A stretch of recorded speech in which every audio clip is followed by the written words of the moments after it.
Good morning, class 8. As you all know, in our previous classes, we have finished chapter 1. So, students, today we will summarize the whole story. Okay? तो student, जैसा आप सभी जानते हैं कि पिछले class में हम लोगों ने अपने चैप्टर 1 की कहानी को ख़त्म कर लिया था और आज हम लोग अपने इस कहानी का रिवीजन करेंगे। बहुत ही आसान शब्दों में स्टोरी को समराइज़ करके मैं आप लोगों को बताने वाला हूँ। ठीक है, तो सुनिए बच्चों, ध्यान से सुनिएगा। यह कहानी एक स्नाइपर के मिशन के ऊपर बेस्ड है, जो कैसे अपने दुश्मनों से छिपाता हुआ अपने दुश्मनों के खेमे में यानी इलाके में प्रवेश करता है। उसे अपने छिपने के लिए एक छत को अपना ठिकाना बनाना पड़ता है। छिपने के लिए देखता है कि कौन सी अच्छी जगह है, तो उसे एक छत दिखती है और उस छत को वो अपना ठिकाना बनाता है। छत को अपना ठिकाना बनाने के बाद वो देखता है कि एक बूढ़ी महिला ने उसके ठिकाने का यानी स्नाइपर जहाँ छिपा हुआ था उसके ठिकाने का पता उसके दुश्मनों को बता देता है। फिर बाद में स्नाइपर ने उन दोनों को गोली मार दी थी और दोनों वहीं पर निढाल होकर मरे पड़े थे।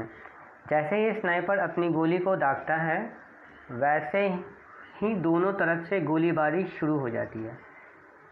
एक गोली स्नाइपर के दाहिने फोड़आर्म पर आकर लगती है और वह घायल हो जाता है। तब वह अपने हाथ की मदद से रेंगता हुआ बालकनी के पीछे छिप जाता है।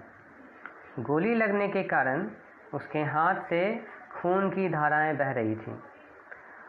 अपने इस घायल हाथ का उपचार करने के लिए वह तुरंत ही अपने जेब में पड़े चाकू को निकाल लेता है और अपने जख्म को एक नज़र देखता है। वह देखता है कि गोली अभी भी उसके हाथ की हड्डी में अटकी हुई थी। वह सोचता है कि जल्द ही अगर इस गोली को ना निकाला गया तो यह मेरे हाथ की हड्डी को तोड़ सकता है, और ऐसा सोचकर उसने अपने साथ रखे ड्रेसिंग किट को बाहर निकाल लिया और उसकी मदद से अपने ज़ख्म का खुद ही ड्रेसिंग मरहम पट्टी करना शुरू कर दिया।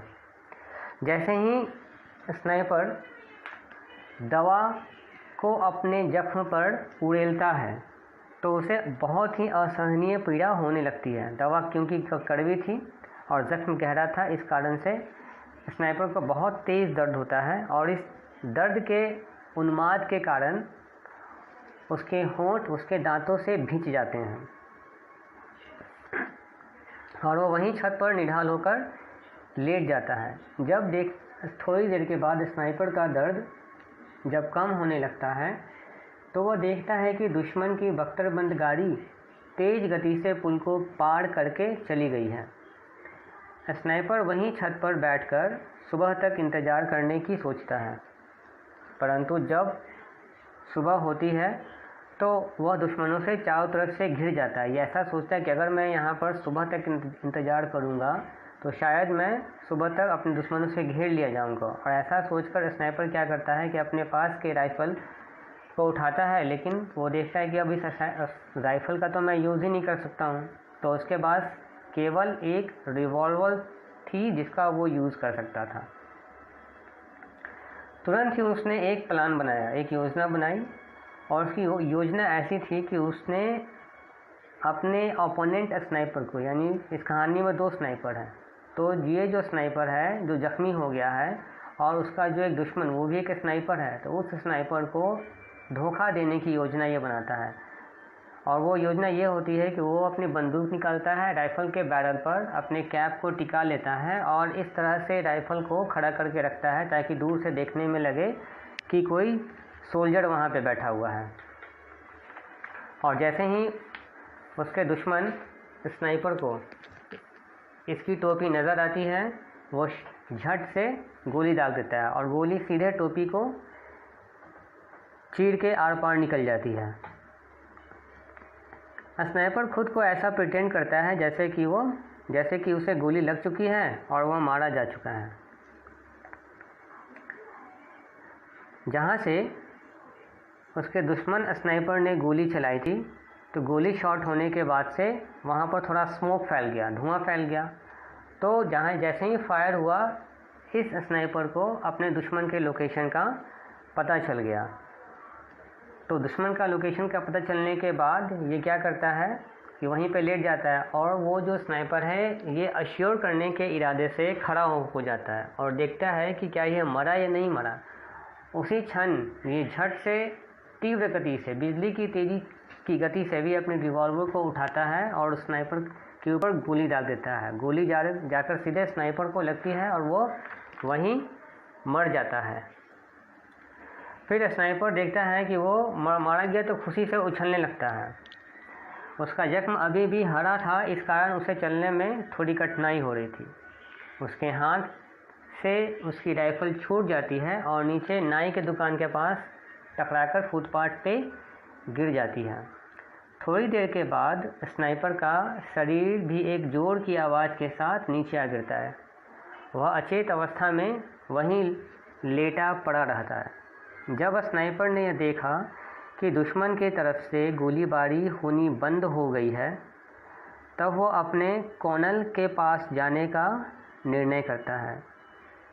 तभी स्नाइपर के मन में यह विचार आता है कि बेशक उसका दुश्मन भी एक बेहतरीन स्नाइपर था और अपने इस क्यूरोसिटी के कारण वह उसके बारे में जानने के इरादे से उसकी तरफ बढ़ने लगता है।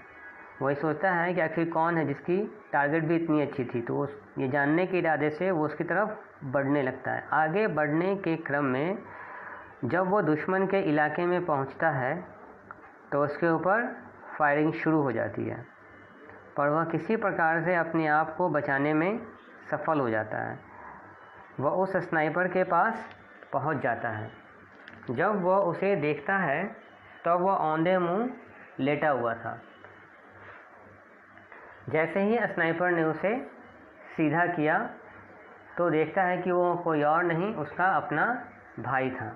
तो ये थी आपके कहानी का समरी। स्टूडेंट्स, आई होप आप लोगों को कहानी अब बहुत अच्छे से समझ में आ गई होगी। इस कहानी के लास्ट में ये आपका रिवीजन था, तो रिवीजन के साथ साथ आपका एक टेस्ट भी होगा। इस वीडियो के स्लाइड में आपको टेस्ट में का क्वेश्चंस मिल जाएंगे, और जो रिमेनिंग क्वेश्चन आंसर्स बचे हुए थे वो भी आपको स्लाइड के लास्ट में मिल जाएंगे। अलग से एक PDF फाइल बना के मैं आपको सेंड कर दूँगा। आप उस PDF फाइल से क्वेश्चन आंसर लिख लीजिएगा, और सारे क्वेश्चन आंसर्स को फेयर करना बहुत ही ज़रूरी है। जैसे हम लोग करते थे फेयर, बिल्कुल वैसे ही फेयर करेंगे। Your fair work should be neat and tidy. whenever the school opens, I will check your work. Okay? Good day.